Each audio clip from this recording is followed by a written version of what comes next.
Today, I'll be comparing different pass accuracy ratings and letting you know if 99 pass ac is worth it in NBA 2K26. Now, throughout this video, I'll be showing different pass accuracies, and at the top left, you'll see what pass style and pass rating that I have on in each clip. So some of y'all might ask, what is 99 pass ac good for? The first thing that it's good for is for bailout passes. 99 pass ac, in my opinion, is the only way on this game you could rely on bailout passes. With the 99 pass ac, you'll be able to go for layups, jump shots, pass out, and most of the time that person will get a clean catch. They might still get a little gather before they shoot, but they're not going to fumble with the ball or anything like that. With other ratings like 96 and below that, I just do not feel like bailout is reliable at all. It is way too inconsistent. You'll never know whether it's going to be a good catch or not. And even if you want to try and go 96 and then max +1 the bailout badge so you get legend, I even think that isn't worth it, because if you're tired and you throw a pass, they'll still probably get a bad catch. This is something that I've tested out in the blacktop with different ratings and whatnot. In my opinion, 99 is the way to go for bailout. The second thing 99 pass ac is good for is consistent good catches on all passes and difficult passes. So break starter passes, bailout passes, passes out of a double team, half court passes, full, any sort of pass is going to give you consistent good catches. The game will still give little weird gathers on your jump shot sometimes that the shooter has to adjust to, but 9 times out of 10 when you pass with 99 pass ac, that person won't fumble with the ball or have to readjust too much. Now I'll be showing some clips with 76 pass accuracy and no pass style. Now the difference between 99 and 76 is that there is definitely a pass speed difference. The 99 pass ac is always faster and just on the money more than the 76. But if you go look at the 99 pass ac clips, disregarding the bailout passes, all of those passes you could do the same thing with a 76. If somebody's wide open, you don't need a 99 pass ac to dot that person. The only huge major difference, like I said before, is the difficult passes. So say your center catches the rebound and gives you the ball and you want to still throw the ball up the court. If you have a 76 pass ac, you might hesitate a little bit. You might only throw it at like 75% of the time. But if you have a 99 pass ac and you want to throw it up the court, you're always going to be confident to throw it up there if nobody's in a lane, like nobody could steal the ball. But again, if you go look at the clips, I'm not gonna lie, most of the passes that you make in the half court when somebody is open, you can do the same thing with a 76. A 99 isn't needed to get there as long as you're making the right pass. But now that I've mentioned what makes 99 pass ac good, I also have to show y'all the bad with 99 pass ac. Let me not even say 99 pass ac, but just passing on this game in general. I don't know what it is with the passing, but since NBA 2K25 now into 26, the passing is just so weird. Like I think the passing engine just isn't that refined or like updated enough to where like the player can detect the, oh, throw the ball around the person or to avoid the defender. Like everybody knows if the defense has their hands up, sometimes you could make a pass to an open person, but it'll hit off of their arm or their head or their chest or wherever. Even with some of these outlet passes that are turnovers, I kind of see why it's happening. It could be that the person I'm passing to is running and then the defender is getting in the way of where the ball is trying to lead the player to. So the game is speeding up the player to get to where the pass is going and it gets cut off, so it's a turnover. I could understand that. But in the half court though, if somebody's backdooring out the corner, you could play your cut and the game will still allow that person to get by you and catch the ball, rather it be the same scenario where you turn the ball over in the full court. So for me, the passing is just too inconsistent. It doesn't matter if you have a 25, 76, or 99 pass accuracy. You're still gonna run into some of these awkward turnovers, regardless of what your rating is. Now, speaking of inconsistency, I got about 15 different clips that I could show. I'm gonna only show y'all this one where somebody ends up throwing a bailout pass, getting it back, and still scoring. I go check their stats, and they have a 25 pass accuracy or a low pass ac, and they're still able to do the bailout passes. So This right here devalues the rest of the ratings like 85, 91, 93, because when I use a 93 pass ac, it's so inconsistent in regards to the bailout passes. It's so 50-50. I might as well just use a 25 in that case, because it's the same results between 25 to 93. If I throw a bailout, I cannot rely on it actually getting through. I don't know if it's going to be a good pass or not. So the bailout passes are just really just restricted for 99 pass ac in my opinion. Now, to be fair, you're gonna see right here, he tries to do a bailout again, turnover. But that concept of the bailout being so 50-50, regardless of the rating, devalues the 80 to the 90 pass accuracies anyways. And I can tell you that because my center build with a 93 has thrown plenty of turnovers with silver and gold bailout. Now, for anybody that wants to try and put on the 99 pass ac to avoid, you know, like defenders with 94 steal or 99 steal, this clip right here, I threw 3 turnovers in a row. The first one, he got me good. The next 2 turnovers, this one and the next one, I purposely threw it just to see if like the 99 pass ac is going to save you from the lanes. If you're putting on 99 pass ac to save yourself from a good defender, that's not how 99 pass ac works, which I think is fair. Like if a good defender positions themselves right and times the square button right, they should get the steal.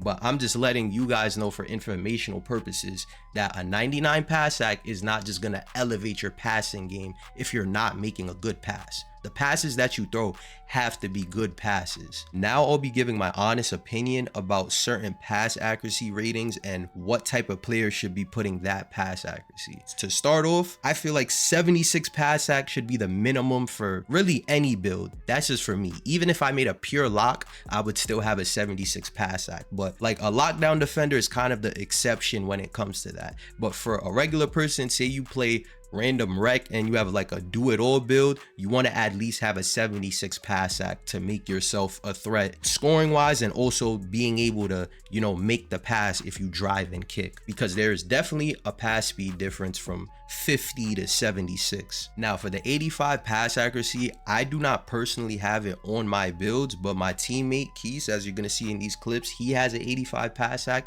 and I can tell you what I see. With the 85 pass ac, if you're putting it just for the bronze bailout, don't go 85, because that bronze bailout is not going to make a difference. As I explained before, the bailout passes are still going to be inconsistent anyways. The thing about 85 is the BS that happens with the 99 or the 76 is still going to happen. If people have their hands up, the ball is still going to hit them in the head or the chest or whatever.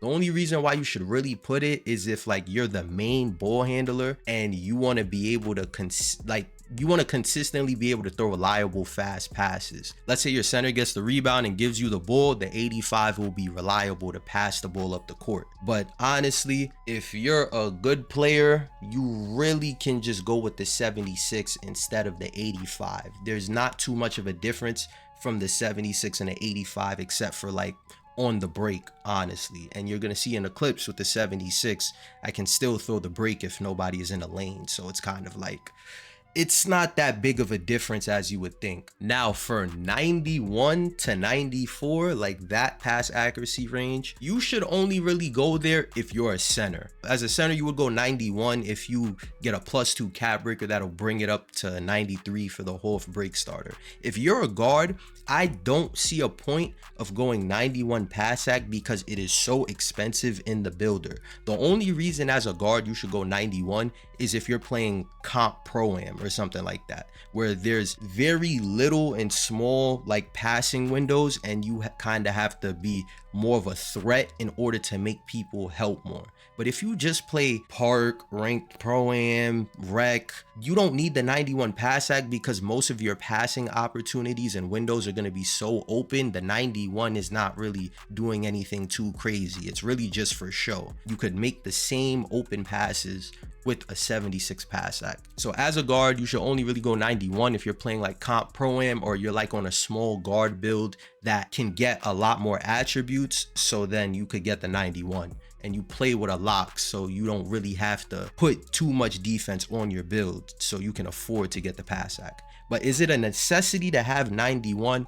No, it is not. I'm somebody that used to put 91 pass sack and 24 for my guard builds, and I liked it a lot, but the 91 in that game is completely different from what it is in 26. Now, from the pass range of 95 to 98, I would say do not aim for this because it makes no sense. The only reason you should be from the 95 to 98 range is if you're gonna use like 5 cap breakers at 94 to get to 99. The 95 to 98 is just so expensive that you're gonna miss out on something else on your build that would make it way better defensively or offensively, whether it's finishing or shooting. Most of the time, that 95 to 98 range should only be seen if like you're a center, because you're the person that's gonna catch the rebound and then throw the outlet, and that pass, you want that to be as good as possible. If you're a guard, that 95 to 98 isn't gonna avoid any lanes or do anything too extraordinary, and the bailout passes are not going to be as consistent in that range. I'm telling you, you will have those times where just out of nowhere the pass doesn't get there, or it takes too long for the person to catch it. And for the 99 pass sack, you should only be going 99 pass sack for one of two reasons. One, if you're a center that wants to throw the outlet really good, and two, if your build has everything else that you need and you just want to add the 99 pass sack as a cherry on top. If your build can score efficiently, finish efficiently, you could dribble efficiently, you have a good speed with ball, and then you still somewhat have enough cap breakers and whatnot to finesse the 99 pass sack, then you could do that. But if 99 pass sack is your first priority and you want to lean on that for your build or rely on that completely, you are gonna be missing out on something way too much. Because if you only have an 80 dunk, 83 ball, and hardly any speed with ball, the 99 pass sack isn't going to do anything for you. People are just going to make you have to prove to them that you can score. And especially if you run into a good team, all they're going to do is stay home because they know you just want to press X, or they're going to bait you into throwing lane steals and Stevies. So do not go 99 pass sack as your first priority. 99 pass sack should be like the third or fourth thing you're thinking about on your build. You'll be way more of a value to your team if you're more of a scoring threat. Even if you're a point guard, you have to be somewhat of a scoring threat to open up those passing opportunities. And just to go off of what I explained, this is why a lot of people are going with a lower pass accuracy, and why you will actually get a lot more value out of having like at least a 76 pass sack, because now this will give you more space to get a 94 3 ball and cap breaker it to a 99, or to be able to get contact dunks, or to be able to get more steal on your build, and to just be more valuable on the court. Because 99 pass sack does not matter if you can't get anybody open. And another way I could put it to really explain to you why 99 pass sack isn't going to be worth it for most people is because if you play against a decent team, say you have 99 pass sack, 1 out of every 6 possessions in your mind will you think, oh shoot, that 99 pass sack just saved me, I was able to dot him. If I had a 76, it wouldn't be able to get there. But I guarantee 9 out of 10 possessions, when people are playing good defense on you, you're gonna think to yourself like, damn, I wish I had a little more mid-range so I could take this midi pull-up, or damn, I wish my 3-point was higher so that the lock has to commit to me more and can't bait my shot as much. You will think about that way more than be satisfied from the, oh, that 99 pass sack made that pass get there a little bit faster. I'm telling you, the value is way different. And I'm saying all of this as somebody who is, I'm a pass accuracy connoisseur. From 2K20, I've always been going max pass ac. I've always been trying to put as much pass accuracy on my build because I like that extra pass speed.